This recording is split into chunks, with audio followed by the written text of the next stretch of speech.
계속해서 우리 소그룹 시리즈를 살펴보고 있습니다. 이제 세 번째 시간인데요. 유익하시죠? 예. 예.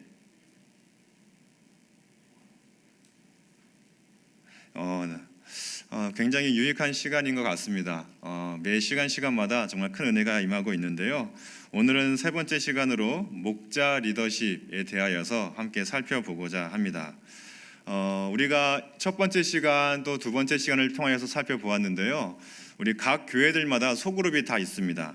각 소그룹은 명칭도 다르고 또 구성원도 다르고 지역도 다르게 되어져 있습니다. 또 그 소그룹도 분위기가 다 다르게 되어져 있죠. 우리 맑은샘 광천교회의 소그룹, 작년 어른 성도들의 소그룹의 명칭이 무엇인지 혹시 아시나요? 네, 모르시면 안 되죠. 뭐죠? 우리 작년 맑은샘 광천교회의 작년 소그룹의 이름이 무엇이죠? 네, 목장이라고 합니다. 예, 어떤 교회는 뭐 셀이라고 하기도 하고 뭐 다락방, 사랑방 뭐 이렇게 표현하기도 하지만 맑은샘 광천교회의 어른 소그룹, 작년 소그룹은 목장이라고 표현을 합니다. 어렵지 않으시죠? 네, 대답을 해주시면 감사하겠습니다. 맑은샘 광천교회의 이 목장이라고 하는 소그룹, 작년 소그룹은 맑은샘 광천교회의 작년 조직의 아주 기초 단위라고 할 수 있습니다. 무슨 말이냐면 이 소그룹인 목장이 모여서 지역을 이루고 그 지역이 모여서 교구가 되고 또 교구가 모여서 우리 맑은샘 광천교회의 작년 교회를 이루고 있는 것이죠. 맑은샘 광천교회는 총 교구가 몇 개 있을까요? 몇 개 있을까요? 예, 총 5교구까지 있습니다. 원래 6교구에 있다가 올해 들어오면서 좀 지역별로 개편이 되면서 전체적인 교구를 5개 교구로 다시 개편을 했습니다.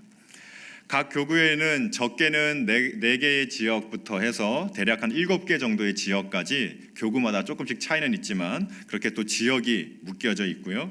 또 각 지역 안에는 적게는 한 6개 정도의 목장이 또 많게는 한 10개, 12개 정도의 목장이 그 지역마다 또 목장이 편성이 되어져 있습니다. 그 중에서 이 목장이라고 하는 것은 맑은샘 광천교회의 작년 조직에는 아주 가장 기초적인 단위라고 할 수 있는 것이 바로 이 목장이라고 하는 것이죠. 그리고 이 목장은 이제 교회 안에 작은 교회로서 또 그 작은 소그룹으로서 기능을 하는 것이 바로 이 목장이라고 하는 것입니다. 올해 들어오면서 특별히 이 목장을 좀 개편을 했는데요. 이 목장은 지금 우리가 살고 있는 지역에 따라서 좀 개편을 했습니다. 목장별로 이동해서 큰 이동은 없으셨지만 그래도 석관동 지역, 장위동 지역, 강북구, 노원구, 중랑구 이런 식으로 각 사는 지역에 따라서 이제 쉽게 모일 수 있도록 좀 개편을 해서 사시는 거주 지역에 따라서 목장이 편성이 되고 있습니다. 그렇다면 이 목장을 이끌어가는 목장을 이끌어가는 리더를 뭐라고 할까요? 네, 이 목장을 이끌어가는 소그룹의 리더를 우리는 목자라고 부르고 있습니다. 목자. 예. 우리 교회는 왜 이 소그룹 리더를 목자라고 부를까? 혹시 생각해 보신 분 혹시 계십니까? 지금 여기는 아마 목자로 계신 분 한번 손 한번 들어봐 주시겠습니까? 나는 목자입니다. 혹은 목자를 했었습니다 하시는 분들까지 한번 손 한번 들어주시면, 예, 대부분 이제 목자를 하셨거나 또 목자로 사역 중이신 분들이 많으신데요. 왜 맑은샘 광천교회는 이 소그룹 리더를 목자라고 부를까요? 이런 고민과 궁금증을 혹시 품어보신 분이 계시다면 제가 상을 드려야 될 것 같은데요. 예. 다른 교회들은 셀장이라고 부르기도 하고요. 어떤 데는 순장이라고 부르기도 하고요. 어떤 데는 그냥 리더라고 부르기도 하고 어떤 곳은 팀장 이렇게 부르기도 하는데 왜 우리 맑은샘 광천교회의 소그룹 리더를 우리는 왜 목자라고 부를까? 그리고 왜 우리의 소그룹은 목장이라고 부르는가? 여기서부터 우리가 좀 출발을 해봐야 될 것 같습니다. 다른 교회들과는 어떤 차이점이 있는가? 아니면 우리 교회는 어떤 정신을 가지고 어떤 전통을 가지고 어떤 마음가짐을 가지고 이 소그룹 사역에 임하고 있는가 하는 것이죠. 우리 교회는 소그룹 리더를 목자라고 부르고 있습니다. 저는 개인적으로 이 목자라고 하는 이 명칭이 굉장히 성경적인 단어라고 생각을 하고 있습니다. 예. 제가 이제 광천교회에 와서 사역한 지 한 3년 정도 이제 되고 있는데요. 많이 느끼는 것은 광천교회가 참 좋은 교회다라고 느끼고 있습니다. 아멘. 네, 우리 성도님들, 우리 권사님, 집사님들도 너무 좋으시고 또 우리 교회가 굉장히 성경적인 원리에 의해서 굉장히 아름답게 또 질서 있게 또 굉장히 즐겁게 사역이 이루어지고 있다는 생각을 많이 하고 있습니다. 배울 것도 많고 참 이 좋은 교회를 만나게 된 것에 대해서 너무나 감사하고 있습니다. 그런데 이 목자라고 제가 또 한 가지 딱 무릎을 쳤던 것은 바로 이 소그룹 리더를 목자라고 부르는 것에 대해서 제가 또 딱 무릎을 치게 된 것이죠. 정말 광천교회는 성경적인 원리에 의해서 사역을 하고 이끌어가는 교회가 이 광천교회구나라는 생각을 하게 된 것입니다. 왜냐하면 이 목자라고 하는 단어는 굉장히 성경적인 단어이기 때문에 그래요. 다른 뭐 순장, 셀장, 리더, 팀장 뭐 이런 것과는 조금 다르게 이 목자라고 하는 단어, 이 소그룹 리더를 리더, 교회의 리더이자 지도자를 목자라고 부르는 것은 굉장히 성경적인 개념이기 때문에 그렇습니다. 성경을 조금만 살펴보면요, 그 이유를 알 수 있습니다. 성경을 조금만 살펴보면 하나님께서 하나님의 지도자를 세우실 때 그 지도자를 뭐라고 부르셨는지 혹시 아시겠습니까? 답은 뻔하죠? 뭘까요? 네? 네, 감사합니다. 네, 목자라고 부르셨습니다. 하나님께서는 당신의 리더를 세우셨을 때에 그 지도자를 향하여서 하나님은 너는 목자야 라고 하셨다는 거죠.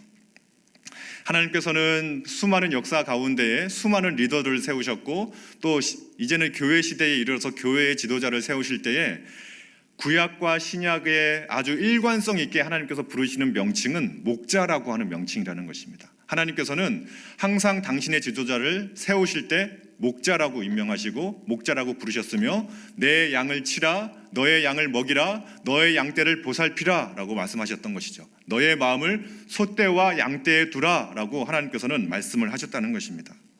이 목자라고 하는 단어는 하나님께서 쓰신 단어라는 거예요. 성경에 기록된 하나님의 단어가 이 목자라고 하는 것입니다.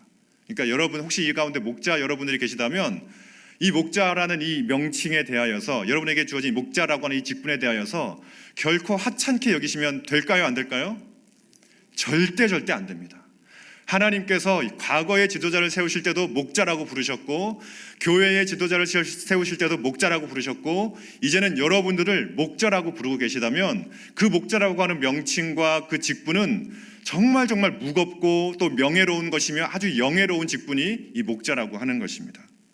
구약과 신약을 살펴보면 하나님께서는 매우 일관성 있게 정말 매우 일관성 있게 자신의 리더를 목자라고 지칭을 하십니다. 목자가 뭔가요? 말 그대로 양을 치는 사람입니다. 양을 돌보는 사람, 양을 치는 사람을 우리는 목자라고 하죠. 그런데 이 목자라고 하는 단어를 살펴보면 하나님께서 원하시는 그 지도자가 어떤 지도자인가를 우리는 알 수 있다는 것입니다. 하나님께서 원하시는 리더, 하나님께서 원하시는 지도자, 그 지도자는 마치 목자가 양을 치는 것처럼 양을 돌보는 목자처럼 그러한 사람을 하나님께서는 원하고 계신다라는 것이죠. 구약에서부터 신약에 이르러서 오늘날 이 시대에 이르기까지 하나님은 당신의 양떼를 돌볼 지도자를 뽑으실 때는 목자의 마음을 가진 사람을 뽑고 계시다 하는 것입니다. 하나님은 지도자를 지칭하실 때에 항상 목자의 이미지를 사용하신다는 것이죠. 어떠신가요? 이 정도만 제가 말씀드려도 목자라는 것이 대단하구나 이런 생각이 좀 드시죠? 네, 그런 마음을 가지셔야 됩니다. 여러분들이 가지신 이 목자라고 하는 이 직분과 명칭은 대단한 것이라는 거예요. 팀장, 셀장, 순장, 리더 뭐 이런 명칭과는 차원이 다른 개념이라는 것을 좀 아셨으면 좋겠습니다. 제가 괜히 바람 넣는 거 아니고요. 하나님께서 사용하신 그 목자라는 단어에 대한 고귀함을 가지셨으면 좋겠습니다.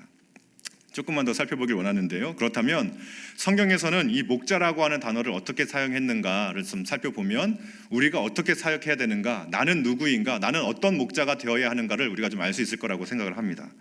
첫 번째로 우리 강의 안에도 제가 잘 넣어놨는데요. 하나님께서 이 목자라는 단어를 사용하실 때 언약 백성의 지도자이신, 언약 백성의 목자이신 당신 자신 여호와 하나님을 지칭하실 때에 목자라는 단어를 사용하셨습니다. 제가 강의 안에 보면 굉장히 많은 성경 구절들을 다 기록을 해놨습니다. 뭐 이 외에도 더 있을 수 있지만 제가 대표적인 성경 구절들을 다 넣어놨는데 집에 가셔서 한번 성경을 한 구절 한 구절 찾아보셨으면 좋겠어요. 그 구절 찾는 것만 해도 굉장히 큰 은혜가 있으실 거라고 저는 분명히 믿습니다.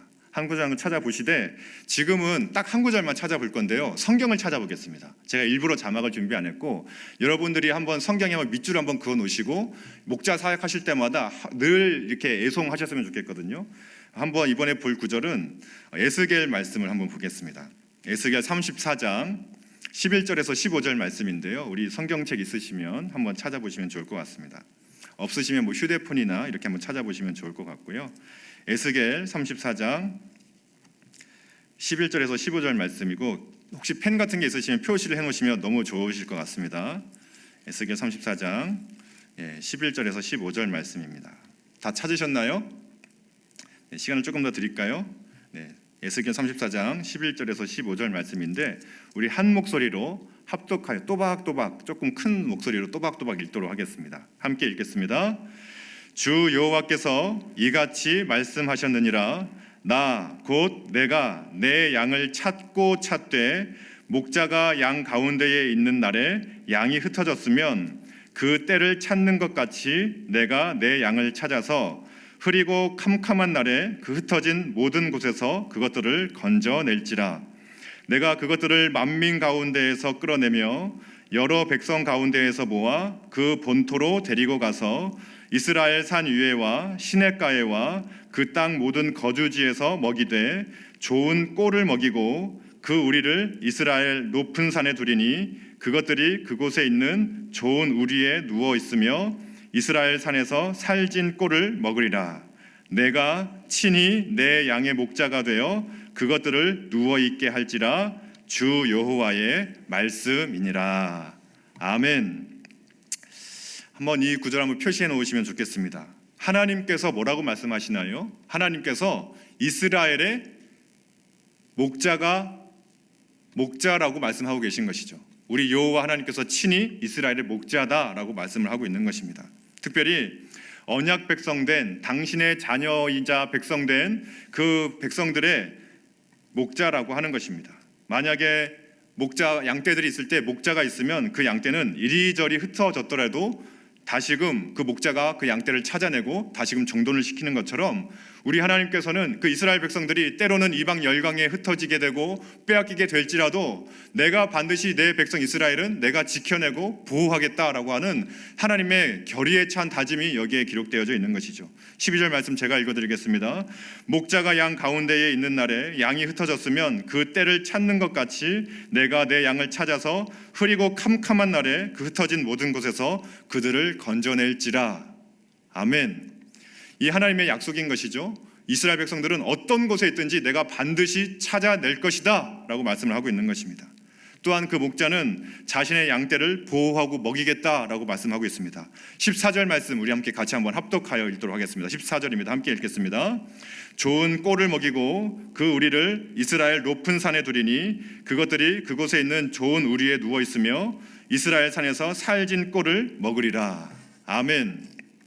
하나님께서는 이스라엘 백성들에게 좋은 것을 먹이시겠다, 좋은 곳으로 데려가시겠다, 마치 선한 목자가 양떼들 좋은 꼴이 있는 것으로 쉴만한 물가가 있는 것을 인도하듯이 그렇게 하나님께서는 이끌어 가시겠다라고 말씀을 하고 있는 것이죠. 이것이 바로 우리 여호와 하나님, 우리의 하나님 되신 여 하나님의 인도하심이라고 하는 것입니다.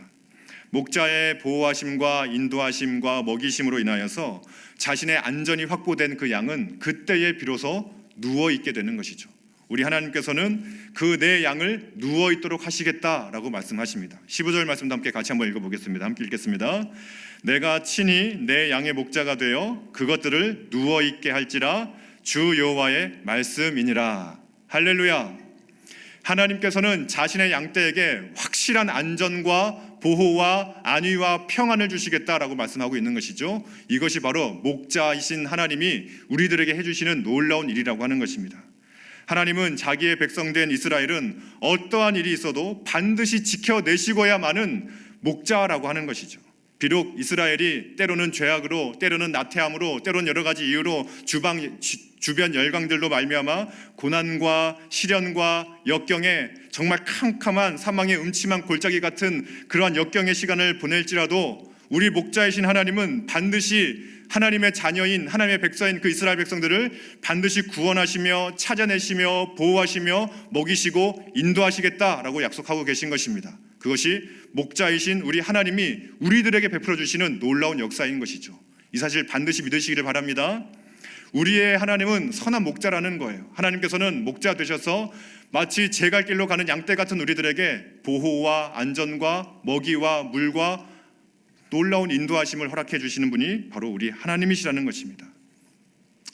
우리가 느끼셔야 되는 것은 이 하나님의 마음인 것이죠. 단순하게 글을 읽으면서 하나님이 이런 분이시구나라고 아는 것이 아니라 하나님의 그 심정을 우리가 알아야 되는 것입니다. 하나님께서 자신의 백성을 바라볼 때에 어떠한 마음으로 바라보는지, 아니 바로 여기 우리 모인 우리들을 바라볼 때에, 나 자신을 바라볼 때에 하나님이 어떠한 눈으로 우리를 바라보고 지키시며 보고 계신지를 봐야 되는 것이죠. 우리가 마치 한 마리의 양떼처럼 정말 연약하고 정말 능력 없고 정말 제멋대로인 그 한 마리 양떼를 보듯이 우리가 혹시라도 허교라도 잘못된 길로 들어설까 봐 노심초사하며 지팡이와 막대기로 인도해 주시는 그 목자처럼, 혹시라도 골짜기에 떨어져 있으면 우리를 건져내시는 목자처럼 하나님은 우리를 그렇게 바라보고 계신다는 것입니다. 하나님의 마음을 표시하는 것이 무엇이에요? 바로 목자의 심정이라고 하는 것이죠. 하나님의 마음을 하나님은 목자에 표현하고 있는 것입니다. 목자의 마음, 한 마리 양을 찾아 헤매시는 그 목자의 마음에 비유하고 있는 것입니다. 그 불붙는 사랑, 그 양떼를 향한 그 주인의 마음, 목자의 마음, 그 불붙는 사랑을 목자에 표현하고 있는 것이죠. 목자라고 하는 단어는 결코 시시한 단어가 아니라는 것입니다. 목자라고 하는 단어는 너무나 고귀한 단어인 거죠. 너무나 명예로운 단어이고 너무나 사랑의 단어인 것입니다. 그 단어가 바로 목자라는 거예요. 목자. 우리를 향하신 그 불붙는 사랑의 표현이 목자라고 표현이 되고 있다는 것입니다. 하나님의 이 목자의 심정을 꼭 아셨으면 좋겠습니다. 하나님께서는 이처럼 목자의 심정을 가지신 우리 하나님께서는 하나님의 지도자, 그 백성을 이끌어 가야 되는 인간 지도자를 세우실 때에도 동일하게 목자의 심정을 가진 사람을 세우셨음을 우리는 잘 알고 있습니다. 강의 한 2번인데요. 거기에 보면 특히 대표적으로 모세와 다윗을 세우실 때, 그 다윗과 모세를 세울 때 목자라고 지칭하셨던 하나님의 구절을 제가 적어놨습니다. 지금 다 살펴볼 수는 없고요. 그 외에 또 이스라엘의 지도자를 지칭하실 때에 이스라엘의 목자라고 표현하셨던 단어들 적어놨는데 나중에 한번 찾아보십시오. 지금은 시편 78편 70절과 72절 말씀을 한번 보도록 할 텐데, 이것도 한번 성경을 찾아보겠습니다. 시편 78편입니다. 시편 78편 70절에서 72절인데요. 이것도 가능하시면 이렇게 줄을 그어 놓으시면 좋겠습니다. 시편 78편 70절에서 72절입니다. 다 찾으셨나요? 예.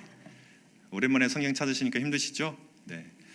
같이 한번 읽어보겠습니다. 함께 70절부터 72절입니다. 함께 읽겠습니다. 시작.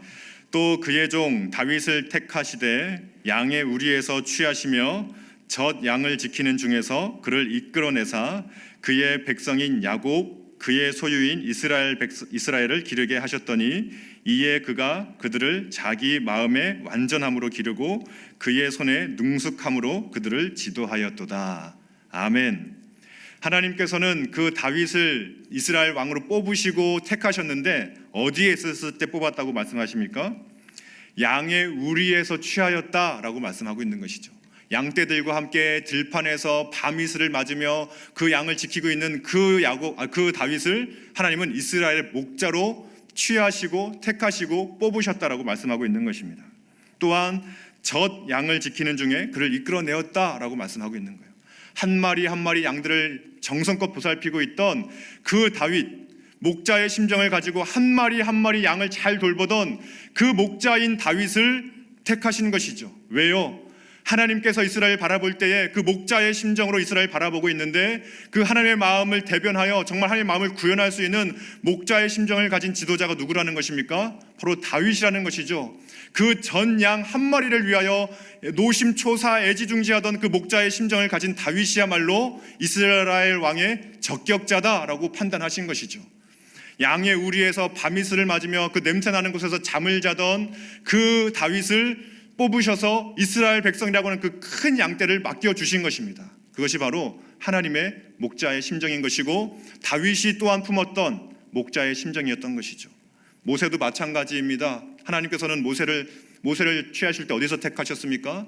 40년 광야 생활 가운데 손에 지팡이 하나 들고 목자의 지팡이를 들고 있던 양을 치던 그 목동 모세를 택하셔서 이스라엘 백성을 구원하기 위하여 택하셨던 것이죠. 하나님은 이처럼 이스라엘 백성들을 이끌어갈 그 정말 방황하고 있는 양떼들 이끌어갈 지도자를 뽑으시고 택하실 때에는 목자의 심정을 가진 그 지도자를 뽑으시고 택하셨다 하는 것입니다. 다윗이 제대로 된 지도자 교육을 받았습니까? 다윗이 무슨 제대로 된 학벌이 있습니까? 모세가 대단한 왕자였나요? 하지만 하나님은 그 목자의 심정을 가졌을 때 비로소 자신의 양떼를 지킬 수 있는 지도자를 택하셨다 하는 것입니다. 결국 이 다윗은, 그 목자의 심정을 품은 다윗은 어떻게 그 백성들을 이끌어갔다라고 말씀하고 있나요? 72절에 보면 너무나 아름다운 구절이 기록되어져 있는데 같이 한번 읽어보도록 하겠습니다. 함께 읽겠습니다. 이에 그가 그들을 자기 마음의 완전함으로 기르고 그의 손에 능숙함으로 그들을 지도하였도다. 아멘. 마음의 완전함과 손의 능숙함으로 지도했다는 것이죠. 마음만 앞서는 자가 아니라 손의 능숙함도 있었다는 것입니다. 아주 탁월한 기술도 있었다는 거예요. 이것이 바로 목자의 심정인 것이죠. 양떼를 향한 마음의 완전함과 그리고 그 마음에서 비롯되는 그 손의 능숙함. 다윗은 실력과 열정을 겸비한 탁월한 지도자가 되었다 하는 것입니다. 왜요? 하나님께서 맡겨주신 그 양떼들을 지킬 수 있는 목자의 심정을 품었기 때문인 것이죠. 사도행전 13장에 보게 되면 다윗을 평가할 때 이렇게 평가하죠. 하나님 마음에 합한 자였다라고 평가합니다. 물론 다윗의 여러 가지 면모를 보고 판단한 것일 것입니다. 근데 저는 개인적으로는 그 하나님 마음에 합한 자라는 평가를 왜 들었을까 생각했을 때 저는 이 목자의 심정이라고 개인적으로 생각을 합니다. 하나님이 이스라엘 백성들을 그 양떼를 돌보는 노심초사하는 목자의 마음으로 돌보셨듯이 다윗도 마찬가지였던 것이죠. 하나님께서 자신을 왕으로 삼으시고 이끌어 가셨던 것은 그 목자의 심정을 가지고 이스라엘 백성을 돌보라고 품으셨던 그 하나님의 마음을 알고 그대로 행하였기 때문에 하나님 마음에 합한 자라고 평가를 받았다고 저는 개인적으로 생각을 합니다. 그래서 그는 하나님 앞에서 신실하게 이스라엘의 왕으로서 이스라엘을 부강하게 만들어낼 수 있는 성군이 될 수 있었던 것이죠. 우리가 품어야 하는 것이 바로 이 목자의 심정이라는 것입니다. 하나님께서 지도자를 세우실 때는 아무나 세우지 않는다는 거예요. 양떼를 돌볼 수 있는 하나님의 마음, 목자의 심정을 품은 바로 그 사람을 뽑으신다 하는 것입니다. 세 번째로 이 목자라고 하는 단어는 선한 목자이신 예수님을 가리킬 때에 사용되었던 단어가 바로 이 목자라고 하는 단어입니다. 여기서도 많은 구절들을 제가 기록해놨는데 한번 다 찾아보시고 다 볼 수는 없고 요한복음 10장 11절 말씀을 제가 읽어드리겠습니다. 다 아시는 말씀이니까 제가 읽어드릴게요. 나는 선한 목자라 선한 목자는 양들을 위하여 목숨을 버리거니와 라고 기록을 하시죠. 예수님께서는 이 땅에 오셔서 선한 목자로서 이스라엘 백성들의 목자이시자 온 인류를 위한 목자로서 이 땅에 오셨습니다. 그분은 죄로 인하여 빼앗겨버린 탈취돼버린 우리 양들을 위하여 목숨을 바쳐서 속량 구속하셨죠. 그래서 그 양을 다시 있어야 할 하나님의 품 안으로 이끌어 오신 분이 바로 우리 선한 목자이신 예수님이신 것입니다.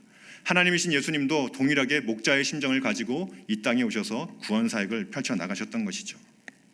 동일하게 하나님의 마음, 목자의 심정이 그 안에 녹아져 있는 것입니다.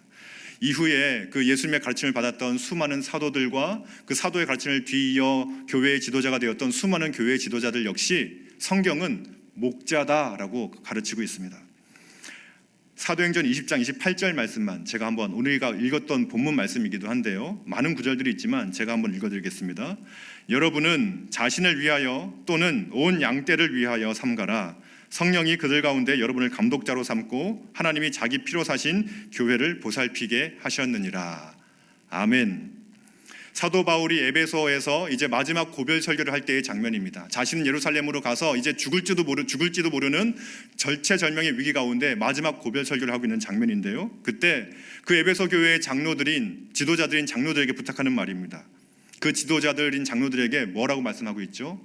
너의 온 양떼를 위하여서 삼가라 하는 것입니다. 무슨 말일까요? 여러분들은 목자다라고 말하고 있는 거예요. 교회의 지도자인 장로님들 여러분들은 목자이십니다라고 말하고 있는 것이죠. 지금으로 치면 바로 여기 앉아 계시는 여러분들에게 말하고 있는 것입니다. 여러분들은 온 양떼를 위하여 삼가십시오. 여러분들은 목자이기 때문에 그렇습니다 라고 사도 바울이 권면하고 마지막 부탁을 하고 있는 것이죠. 교회를 돌보는 사람, 교회의 지도자 누가 되어야 된다는 것이죠? 목자의 심정을 가지고 성도들을 양떼처럼 돌볼 수 있는 목자이신 예수님의 마음을 품은 자들이 그 지도자가 되어야 되며 목자가 되어야 된다라고 말을 하고 있는 것입니다. 결국 이러한 하나님의 마음을 품은 자들이 교회의 지도자가 되어서 초대교회 그 수많은 핍박과 환난 속에서도 초대교회를 든든히 지켜내었고, 결국 그 은혜가 지금 우리가까지 흘러와서 우리가 이렇게 함께 모여 예배하고 있는 것입니다. 할렐루야. 우리가 품어야 하는 마음은 바로 이 목자의 심정, 하나님의 마음인 것이죠. 정말 한 양떼 하나하나를 이름을 불러가며 다 파악하고 알고 있는 그 목자처럼, 때로는 그 양떼를 위하여 목숨까지도 버릴 수 있는 그 목자처럼, 우리에게 맡겨주신 이 주님의 피로 사신 이 교회는 정말 우리가 그토록 목자의 심정을 품고 지켜나가야 할 너무나 소중한 것이라는 것입니다. 예수님의 목숨 피값으로 사신 이 교회를 우리가 맡았다면, 우리에게 귀한 영혼들 맡겨주셨다면 우리가 품어야 할 마음이 무엇이라는 것입니까? 목자의 심정이라는 것이죠. 하나님의 마음, 예수 그리스도의 마음, 그 외에 초대교회의 수많은 지도자들이 품었던 마음, 모세와 다윗이 품었던 그 마음이 우리 가운데 있어야 할 줄로 믿습니다.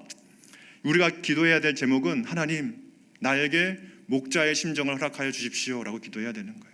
내게 맡겨주신 그 수많은 양떼들을 정말 다윗처럼 그 마음의 완전함과 손의 그 공교함으로, 능숙함으로 다룰 수 있는 그 은혜를 달라고 우리가 기도해야 될 줄로 믿습니다. 바로 이 목자의 심정은 하나님의 마음인 것이죠. 하나님은 자신의 백성인 이스라엘 백성들, 더 나아가서 신약의 교회를 향한 그 뜨거운 마음을 표현할 때 목자라는 단어를 통하여서 표현하고 있는 것입니다. 어떠신가요? 목자라고 하는 단어가 결코 시시하지 않는 단어임을 좀 아시게 되셨죠?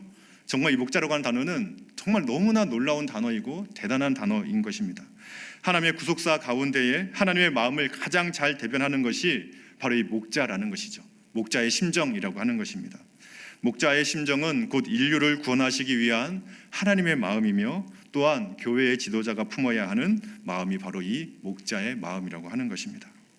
맑은샘 광천교회의 소그룹 리더인, 바로 소그룹 리더를 목자라고 부르는 데에는 바로 이러한 배경이 깔려 있는 것입니다. 한 영혼 한 영혼을 돌보는 소그룹 리더가 될 때에는 이 하나님의 마음을 가지고 양떼들을 돌보아 주십사 하는 마음이 있는 것이죠. 예수 그리스도의 마음으로 그 맡겨진 영혼들을 케어하고 돌보고 인도하기를 바라는 마음으로 이 소그룹 리더를 그냥 단순히 셀장, 팀장, 어디 골목대장 같은 그런 역할을 하는 사람이 아닌, 정말 그 영혼을 잘 섬기고 주님의 마음으로 이끌어갈 수 있는 사람을 세우고 뽑고 부탁하고 있다 하는 것입니다. 그것이 바로 이 목자라고 하는 단어인 것이죠. 그래서 이제 우리는 맑은샘 광천교회 목자를 이렇게 정의하려고 하는데요. 강의 안에 보게 되면 나와 있나요? 예, 우리 같이 한번 읽어볼까요? 강의 안에 보게 되면 목자는 이렇게 돼 있는데, 목자는 하나님이 품으신 무엇을 가져야 될까요? 목자의 심정을 가지고, 선한 목자이신 예수님을 본받아 성도를 이끌어주는 성령 충만한 지도자가 바로 맑은샘 광천교회의 목자의 정의라는 것입니다. 그것이 성경의 정의이고 우리 지도자들, 우리 목자들의 정의라고 하는 것이죠. 다시 한번 해보겠습니다. 목자는 한번 같이 한번 읽어볼까요? 시작. 목자는 하나님이 품으신 목자의 심정을 가지고 선한 목자이신 예수님을 본받아 성도를 이끌어주는 성령 충만한 지도자라고 할 수 있습니다. 할렐루야. 바라기는 여기 앉아 계시는 모든 목자 여러분들께서 이러한 선한 목자가 되시기를 주님의 이름으로 축복합니다. 네, 감사합니다. 저는 그렇게 믿습니다. 여기 계신 분들은 이미 선한 목자, 예수님의 마음을 품으신 선한 목자라고 분명히 믿습니다. 그렇다면 이제 우리는 목자로서 어떻게 사역해야 되는가, 시간이 제가 얼마 없는데요, 빨리 후딱 마치도록 하겠습니다. 네, 크게 네 가지입니다. 크게 네 가지인데요. 첫 번째는 목자는 양을 안다는 것이죠. 알아가기입니다. 우리는 양떼들을 알아가야 하는 것이죠. 하나님이 그러하셨고 예수님이 그러하셨고 수많은 목자들이 그러했던 것처럼 우리는 양을 알아가야 한다는 것입니다. 요한복음 10장 14절에서 16절 말씀을 함께 합독하여, 강의 안에 있는데요, 함께 합독하여 읽도록 하겠습니다. 함께 읽겠습니다. 나는 선한 목자라. 나는 내 양을 알고 양도 나를 아는 것이, 아버지께서 나를 아시고 내가 아버지를 아는 것 같으니 나는 양을 위하여 목숨을 버리노라. 또 이 우리에 들지 아니한 다른 양들이 내게 있어 내가 인도하여야 할 터이니 그들도 내 음성을 듣고 한 무리가 되어 한 목자에게 있으리라. 아멘. 목자의 가장 큰 역할은 알아가는 것입니다. 우리 선한 목자이신 예수님께서 양들을 다 아셨다고 하는 것처럼 우리는 양을 알아가야 하는 것이죠. 제가 책을 한 권 봤습니다. 이제 양을 돌보는 참 목자라고 하는 제목이 달린 책인데요. 미국의 디모데 레이액이라고 하는 신학교 교수님이 쓰신 책이었습니다. 그 책을 보니까 실제로 중동 지역의 혹은 인도 지역의 목자들은 양의 이름을 하나씩 다 지어준다고 하더라고요. 그 양이 뭐 200마리, 300마리가 되는데도 그 양을 그냥 이름을 하나씩 다 마치 인격체처럼 그렇게 이름을 불러주고 지어주고 붙여준다고 합니다.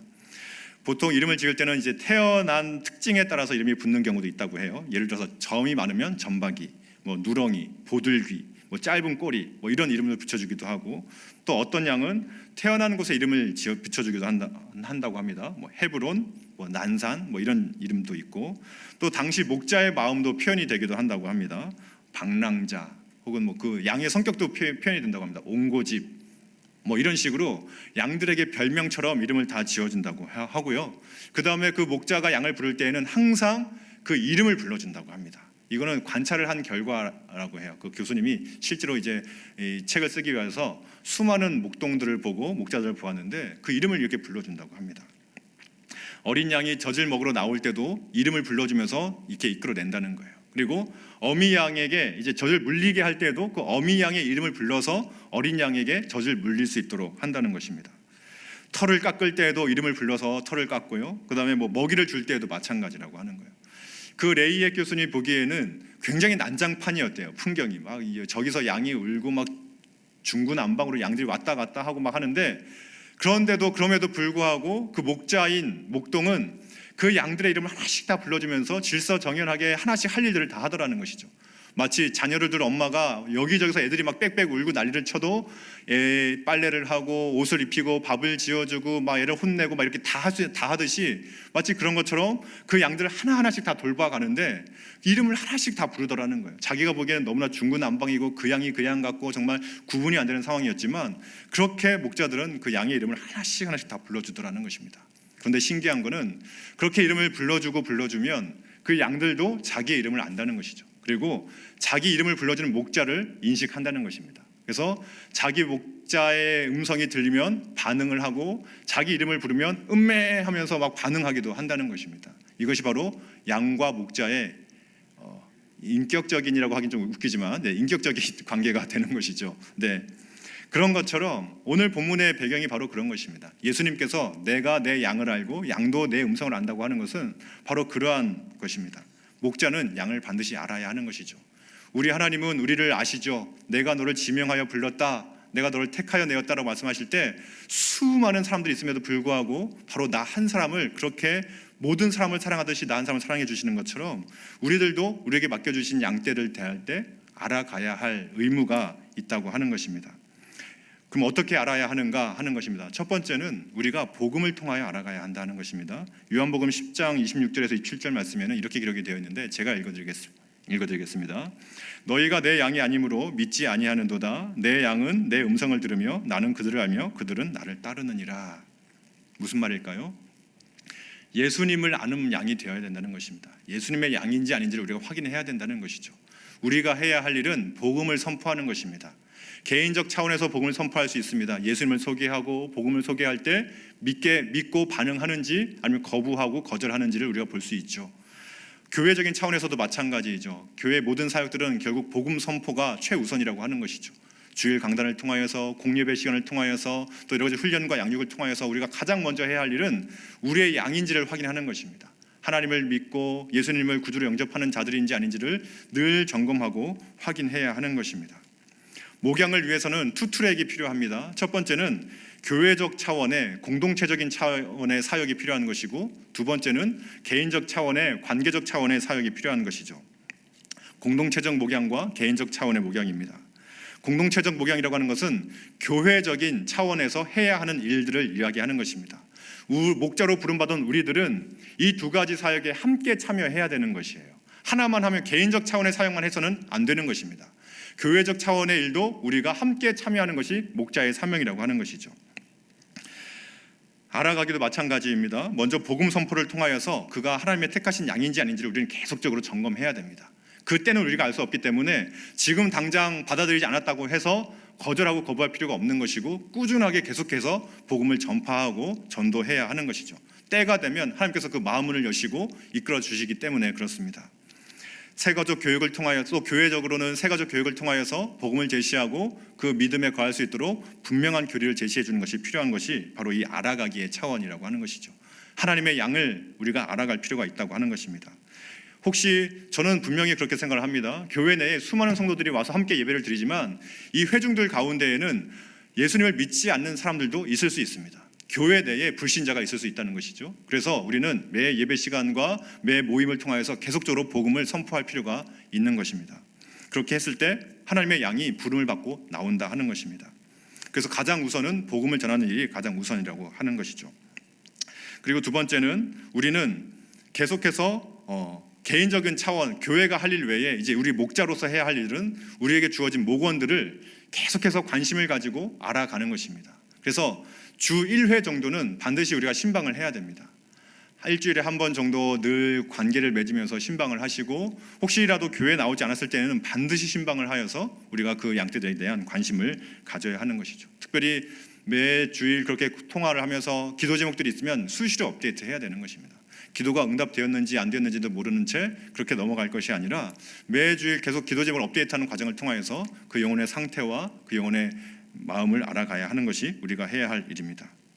그리고 또 중요한 것이 한 가지 있는데, 우리 목장에 편성되어 있는 목원들 가운데 목장 모임에 나오지 않는 사람들이 있을 수 있습니다. 그런 사람들은 목장 모임에 계속해서 나올 수 있도록 권면을 해야 되는 거예요. 계속해서 권면을 해야 됩니다. 우리가 나중에도 계속해서 살펴보겠지만 결국 이 목자 사역의 모든 것들은 가장 중요하고 가장 핵심적인 장이 있는데, 그것은 바로 이 목장 모임이라고 하는 것입니다. 목원들을 알아갈 때에도 개인적으로 알아가는 것도 너무 중요하지만 목장 모임을 하면 그 안에서 자연스럽게 알게 되거든요. 그러니까 가장 중요한 것은 결국 목장 모임을 활성화시키는 것이 결국 우리 목자 사역의 가장 중요한 일들을 다 해낼 수 있는 가장 중요한 장은 이 목장 모임이라고 하는 것입니다. 그래서 목장 모임을 통하여서 서로의 기도 제목을 나누고 말씀을 통하여서 서로의 영적인 교제가 일어날 때 진정한 알미 일어날 수 있다는 것이죠. 그래서 제가 그 밑에다가 한번 이렇게 목자로서 해야 할 일과 공동체로서 해야 할 일을 적어놨는데 한번 참고하시고 나는 과연 이렇게 잘하고 있는지 한번 돌아보셨으면 좋겠습니다. 두 번째는 목자는 양을 먹인다는 것입니다. 먹이기라고 적어주시면 되겠습니다. 에스겔 34장 14절에서 15절 말씀인데 아까 우리가 읽었기 때문에 넘어가도록 하겠습니다. 20세기 초에 조셉 홉스라고 하는 한 연구가가 발견한 사실인데요. 이 목자들은 특히 시나이 사막에 이제 베두인들, 이제 목자들이 있었는데 그 목자들이 정말 시시해 보였는데 그들은 100여 가지, 200여 가지 되는 모든 풀들이 이 양이나 염소들에게 무엇이 유익하고 무엇이 안 좋은지 또 어떤 약효가 있는지를 다 알고 있다고 하는 것을 조셉 홉스라고 하는 연구가가 밝혀냈습니다. 그래서 그 목동들이 무심하게 양떼들 이끌어가는 것 같지만 그 양떼들의 상태에 따라서 먹어야 할 풀이 있는 것을 이끌어가고 또 그들이 먹어야 할 물이 있는 것을 이끌어간다는 것이에요. 근데 또 재미있는 것은 그 목동들이 이끌어갈 때에 아무데나 이끌어가지 않는다는 것입니다. 그 혹시 탈이 난 양이 있으면 약효가 있는 풀을 그곳으로 데리고 가서 먹인다는 거예요. 어떤 것이 계절성이고 어떤 것이 단연생인지 어떤 것이 약초이고 어떤 것이 독초인지를 잘 알고 있어서 그 양떼들에게 필요한 것들을 잘 먹이는 것이 바로 이 목동들이었다고 하는 것입니다. 유대인 랍비의 해설인 미드라시라고 하는 것이 있습니다. 우리가 구약을 볼 때에 여러 가지 좀 틀린 부분들도 있어서 참고용으로만 우리가 보는 문헌인데요. 이 미드라시에 보면 재미있는 것들, 특히 이제 유대인의 관점에서 구약 성경을 볼 수 있는 좀 좋은 관점을 제공하는 것들이 좀 있어서 가끔씩은 참고할 만한 것들이 있는데, 근데 시편 78편 우리가 아까 읽었던 구절에 대한 재미있는 해설이 있어서 한번 갖고 와봤거든요. 다윗이 이제 그 목동으로서 하나님의 부르심을 받는 장면에 대한 해설인데 이렇게 기록이 되어 있는데 한번 들어보십시오. 그는 다 큰 양들이 풀밭으로 먼저 내달리는 것을 막으려 했습니다. 대신 어린 양들을 먼저 이끌어 부드럽고 즙이 많은 풀을 뜯어 먹을 수 있게 배려하려고 했습니다. 그 다음으로는 그보다 더 자란 양들에게 중간급 풀을 뜯게 했고 마지막으로 젊고 튼튼한 양들을 데려다 좀 질긴 풀들을 먹이려고 했습니다. 거룩한 자가 말씀했습니다.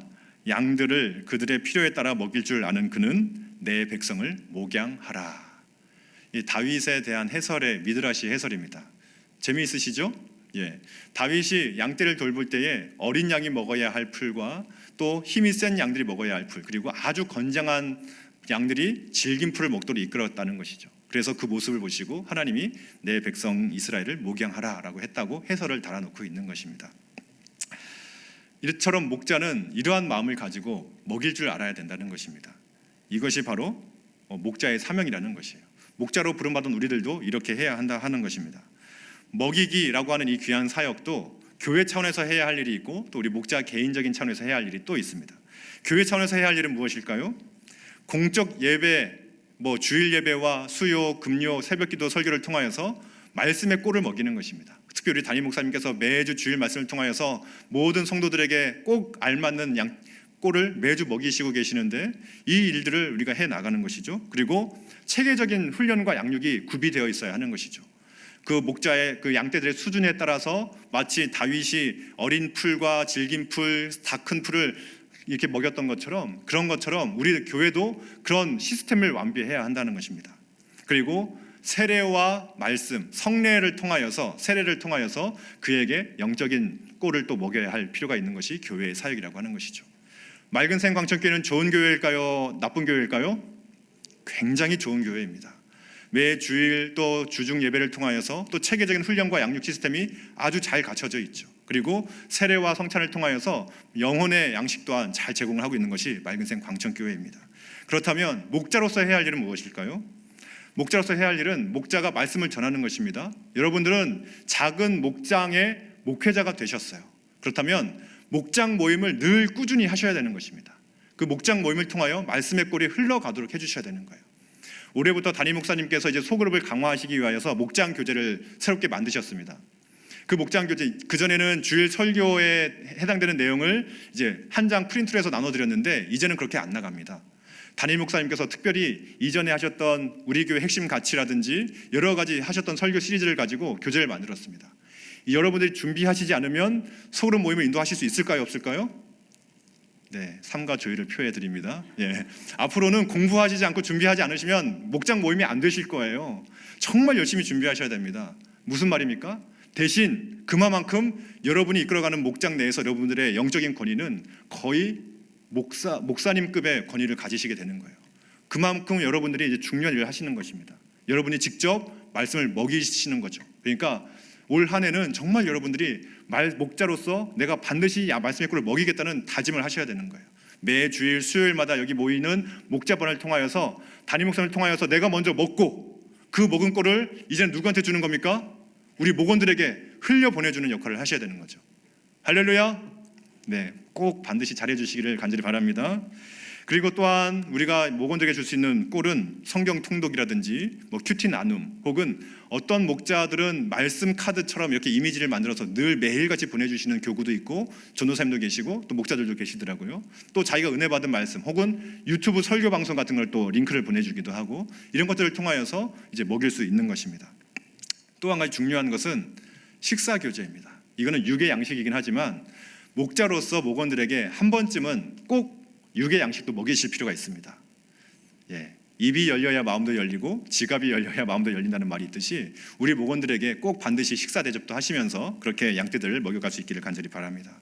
세 번째는 목자는 양을 인도한다는 것입니다. 인도하기이죠.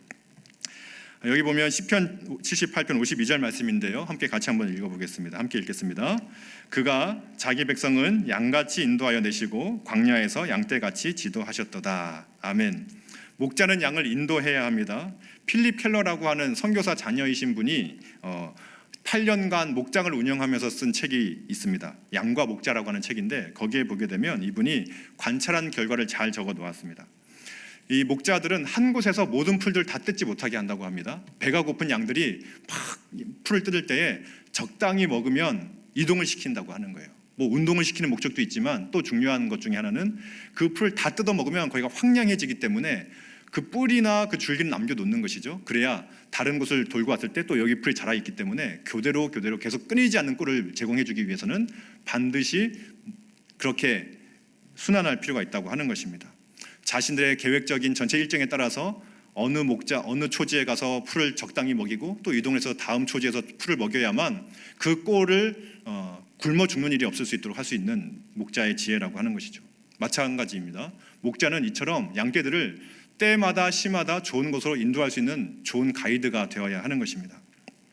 하나님도 우리를 때마다 시마다 가장 좋은 길로 인도해 주시죠. 때로는 하나님 왜 저를 이곳으로 인도하셨습니까? 라고 생각이 들 때도 있지만 지나놓고 보면, 돌아서 보면 하나님이 나를 가장 좋은 길로 인도하셨다는 사실을 인정하지 않을 수 없는 것처럼 우리들은 우리 목원들을 그렇게 인도해 갈 필요가 있습니다. 인도하기도 마찬가지 교회에서 해야 할 일과 우리가 목자가 개인적으로 해야 할 일이 있는데요. 교회가 해야 할 일은 비전을 제시하는 것입니다. 우리 성도가 어디로 나아가야 하는지입니다. 우리 맑은샘 광천교회 4대 핵심 가치 다 알고 계시죠? 우리 옆에 잘 나와 있는데요. 우리 광천교회는 이렇게 분명한 핵심 가치를 제시하면서 교인들이 무엇에 집중하고 어디로 나아가야 할지를 제시하고 있습니다. 또한 공동체와 개인의 사명을 제시하는 것이죠. 또 부서와 위원회 등의 사역 등을 펼쳐놓고 배치를 하는 것입니다. 그래서 평신도 성도님들이 사역을 통하여서 하나님의 뜻을 인도받고 또 사역의 현장에 갈 수 있도록 하는 것입니다. 그리고 위원회와 당회를 통하여서 교회의 여러 가지 방침들을 정하고 이끌어가는 것이죠. 이것도 인도하기의 일종이라고 하는 것입니다. 그렇다면 우리 목자들이 해야 할 인도하기가 있습니다. 그것은 무엇입니까? 가장 먼저는 솔선수범이라고 하는 것이에요. 솔선수범입니다. 2005년 7월 5일에 한 신문에 났던 기사인데요. 터키에 한 목동이 있었습니다. 근데 거기에 한 마리 양이 이제 절벽에서 이렇게 놀다가 그냥 길을 잘못 들어서 절벽 아래로 뛰어내렸다고 하는 거예요. 그런데 그 주변에 1,500마리의 양들이 있었는데 어떤 일이 났는지 아십니까? 한 양이 이렇게 쫄래 하다가 꼴짜기로 떨어지니까, 절벽으로 떨어지니까 그 뒤에 있던 그 양을 보던 그 양들이 한 마리씩 다 따라갔다는 것입니다. 목동이 잠시 한눈 팔고 있는 사이에. 그래가지고 무려 1,500마리가 그 양 때문에 절벽 아래 다 떨어졌다는 거예요. 그래서 450마리가 죽었다는 것입니다. 그리고 나중에는 그 450마리가 이게 쌓이니까 그 나머지 떨어진 거는 이제 쿠션이 되어서 죽지는 않았다라고 하는 기사가 2005년 7월 5일에 미국 일간지에 났던 적이 있었습니다. 인도하라고 하는 것이 너무나 중요한 것이죠. 특히 양은 앞에 있는 것을 따라가는 성향이 있습니다. 그래서 뒤에서 아무리 밀어봤자 소용이 없다는 것이에요. 아무리 뒤에서 짜증을 내봤자 소용이 없다는 것입니다. 앞에서 직접 갈 길을 보여주는 것이 제일 좋은 인도법이라고 하는 것입니다. 우리도 마찬가지이죠. 우리도 목자로 부름을 받았으면 우리가 해야 할 일은 당신 이렇게 사십시오, 당신 이렇게 살아야 합니다. 왜 그렇게 못 사십니까? 지적질하고 혼내고 짜증내는 것이 아니라 내가 먼저 그렇게 살아가는 것이죠. 가정에서, 교회에서, 또 사역의 현장 가운데에서, 직장의 삶 가운데, 혹은 여가 시간을 어떻게 보냈는지까지도 오픈을 다 하셔야 됩니다. 목원들에게 나는 이렇게 살고 있어, 나는 이렇게 했어, 이렇게 했더니 참 은혜가 있었어. 때론 못 살 때도 오픈을 하셔서 반면교사로 삼을 수 있도록. 그러니까 여러분들이 앞에 서 있는 목자가 되셔야 돼요. 목자가 뒤에서 한눈 팔고 뒤에서 낮잠 자고 있으면 양떼들은 언제 골짜기로 떨어져 죽을지 모르는 것입니다. 우리가 그 일을 해주셔야 되는 것이죠. 그래서 별것 아닌 것 같지만 우리가 가장 먼저 해야 할 일은 솔선수범입니다. 그게 가장 큰 역할이라고 하는 것이죠. 두 번째는 멘토링이 있을 수 있습니다. 신앙 성장을 위한 만남이죠. 그냥 수다가 아닌, 그냥 어떤 다른 친교 목적이 아닌 신앙의 성장을 위한 지속적인 만남을 멘토링이라고 하고요. 때로는 신앙 상담도 있을 수 있습니다. 중보기도도 그중에 좋은 것이죠. 그러니까 여러분들이 좋은 인도자가 되셔서 여러분 양떼들을 잘 이끌어가 주시면 좋겠습니다. 마지막입니다. 빨리 마치겠습니다. 목자는 양을 보호한다입니다. 보호하기이죠. 우리가 읽었던 말씀인데요. 사도행전에 보게 되면 당시 초대교회는 수많은 이단들과 수많은 거짓 교사들이 일어나서 초대교회를 힘들게 했었습니다. 그것으로부터 보호하는 것이 너무나 중요한 일이었죠. 마찬가지로 오늘날 우리들도 마찬가지입니다. 많은 이단 종파들이 있고 또 여러 가지 문화적인 반기독교적인 문화들이 우리 젊은이들을, 우리 어린 자녀들을 이렇게 호시탐탐 노리고 있습니다. 우리는 이러한 잘못된 가르침으로부터 양들을 보호하는 것이 우리 목자의 또 중요한 임무 중에 하나죠. 교회가 해야 할 일은 이러한 문화적인 흐름 가운데에서 올바른 문화관을 심어주고 또 여러 가지 이단 혹은 동성애 그 외 여러 가지 잘못된 흐름들에 대해서 바른 가르침, 특별 집회나 세미나 같은 것들을 통해서 바른 가르침을 전할 필요가 있습니다. 우리 교회는 최근에 우리 동성애 특별 변호사님 조인길 변호사님 모셔가지고 세미나 했던 거 기억나시죠? 또 그 유튜브 콘텐츠를 유튜브에 올려서 또 이렇게 많은 성도들이 볼 수 있도록 했는데 그런 일들이 앞장서고 있는 것입니다. 또 여러 가지 뭐 반기독교적인 문화와 행태들에 대하여 서명 운동을 하기도 하고 여러 가지 목소리를 내기도 하는 것도 굉장히 중요한 일이죠. 또 적절하게 문화에 대한 비판적인 시각을 가르치는 것도 중요한 일입니다. 우리 목자가 개인적으로 해야 할 일이 하나 있습니다. 그것은 지속적인 관심을 가지는 것이죠. 출석을 확인해서 혹시라도 무슨 일이 있지는 않는지, 영적인 상태가 혹시 다른 곳으로 흘러가고 있지는 않는지 이런 일들을 볼 필요가 있습니다. 제가 지난 교회에서 청년 사역을 할 때 있었던 일화를 하나 소개하고 말씀을 마치려고 하는데요. 밤 늦은 시간 교회에 제가 있었습니다. 사역을 한다고 좀 늦게까지 교회에 있었는데 한 형제 목자가 저를 찾아온 거예요. 그 형제도 늦은 시간까지 이제 전화신방을 교회에 와서 목원들 전화신방을 쭉 하고 있었던 것입니다. 그런데 이제 한 자매에게 전화를 하게 된 것입니다. 원래는 교회도 잘 안 나오고 전화를 잘 받지 않는 자매여서 늘 카톡 정도로만 안부 인사를 묻던 자매였는데 얼마 전부터는 카톡도 확인을 잘 안 하고 읽어도 대답을 안 하더라는 것입니다. 그래서 좀 이상하다 싶어서 참다가 그날은 왠지 좀 전화를 내가 해봐야 되겠다는 마음이 좀 들었대요. 그래서 전화를 딱 걸었습니다. 전화를 딱 걸었는데 그 자매가 펑펑 울면서 술도 취했는지 막 펑펑 울면서 자기는 죽을 거라고, 나는 더 이상 살 필요가 없다면서 나 지금 죽을 거라면서 자기 말리지 말라는 얘기를 막 했다는 것입니다. 그래서 이제 저를 바꿔준 거예요. 왜 저를 바꿔줬는지 모르겠습니다. 아무 능력도 없는 저한테 어쩌라고. 그래서 이제 제가 전화를 받았거든요. 받아서 이제 전화를 해서 할 말이 없더라고요. 그래서 목사로서 할 수 있는 얘기했습니다. 야, 세상은 살만한 거야. 세상은 아름다워. 인생 포기하지 마. 너 잘 될 수 있어. 하나님 너를 사랑해.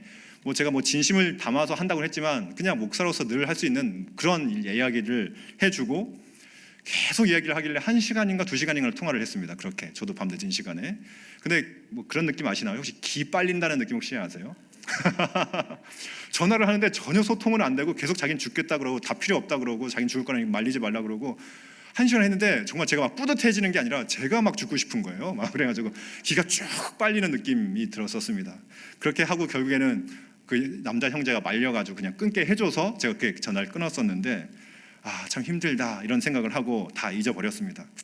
근데 몇 달 후 주일이었는데 그 형제 목자가 저를 찾아왔어요. 주일이었는데 소개해줄 사람이 있다면서 저 한 자매를 데리고 왔는데 이 자매 기억하시냐는 겁니다. 그러더니 그 자매가 자기를 소개하는 거예요. 제가 그때 술 먹고 죽겠다고 했던 그 자매입니다. 딱 소개를 하는 거예요. 그러면서 제가 그때 정말 죽으려고 했거든요. 제가 그때 되는 일도 하나도 없고 유학도 잘 안 되고 이래가지고 정말 제가 죽으려고 했습니다. 근데 남자 목자 형제 목자의 전화와 목사님 전화 통화 때문에 그래도 나를 응원해 주는 사람이 세상에 한 명이라도 있다는 그 사실을 깨닫게 되어서 제가 죽지 않았습니다. 딱 그러는 거예요.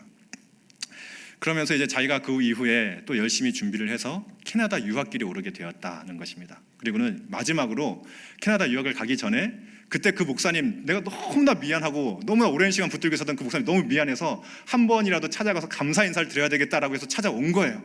그래서 저를 딱 본 것입니다. 근데 약간 실망하는 것 같더라고요. 목소리는 되게 멋있었는데 이러는 거예요. 그래가지고 제가 저도 실망했던 적이 있었는데 어쨌든 그랬던 적이 있었습니다. 네. 그래서 저도 지금 연락이 끊어졌지만 어쨌든 캐나다 유학 가서 가끔 페이스북 볼 때는 뭐 열심히 살고 있는 모습을 제가 본 적도 있었는데요. 무슨 말을 드리고 싶은 거냐면 이런 거라는 거죠. 작은 관심과 지속적인 관심이 한 영혼을 보호하고 살릴 수 있다는 것입니다. 정말 그렇습니다. 저는 이런 경우 몇 번도 봤거든요. 이런 경우가 왕왕 있었습니다. 정말 그 목자가 어렴풋하게 마음에 전화하고 싶어서 전화했더니 정말 결정적인 순간에 큰 힘이 되었던 경우들을 제가 왕왕 봤는데 우리들도 그런 거죠. 양떼를 보호하는 것 큰 데서 시작하는 거 아닙니다. 내가 뭐 좋은 교육을 해주고 내가 뭐 좋은 세미나를 들려주고 내가 좋은 컨텐츠를 제공해주지 못한다 할지라도 내가 매일같이 카톡 하나 하는 것, 전화 하나 하는 것, 안부전화 묻는 것, 그것이야말로 우리 양을 보호할 수 있는 가장 좋은 보호법이 될 수 있다고 하는 것이죠. 마치 그 터키의 양떼, 그 양 목자가 잠깐 한눈판 사이에 1,500마리가 다 떨어져 죽었던 것처럼 우리가 매 우리의 마음과 우리의 시선을 우리 양떼에게 두고만 있으면 우리 양떼는 안전할 줄로 믿습니다. 이제 말씀을 마치려고 하는데 우리 말씀 한 구절 딱 읽고 마치도록 하겠습니다. 요한복음 10장 14절에서 15절 말씀인데요. 우리 함께 합독하고 말씀을 마치겠습니다. 함께 읽겠습니다. 나는 선한 목자라. 나는 내 양을 알고 양도 나를 아는 것이 아버지께서 나를 아시고 내가 아버지를 아는 것 같으니 나는 양을 위하여 목숨을 버리노라. 아멘. 예수님처럼 우리도 목자의 심정을 가지고 우리에게 맡겨진 한 영혼을 위하여 목자의 심정을 가지고 최선을 다할 때 목자장이신 우리 하나님께서 우리를 영화롭게 하실 줄로 믿습니다. 바라기는 우리에게 맡겨진 그 양떼들을 위하여서 최선을 다하여 목자의 삶을 감당하시는 우리 귀한 목자 여러분들 되시기를 주님으로 축복합니다.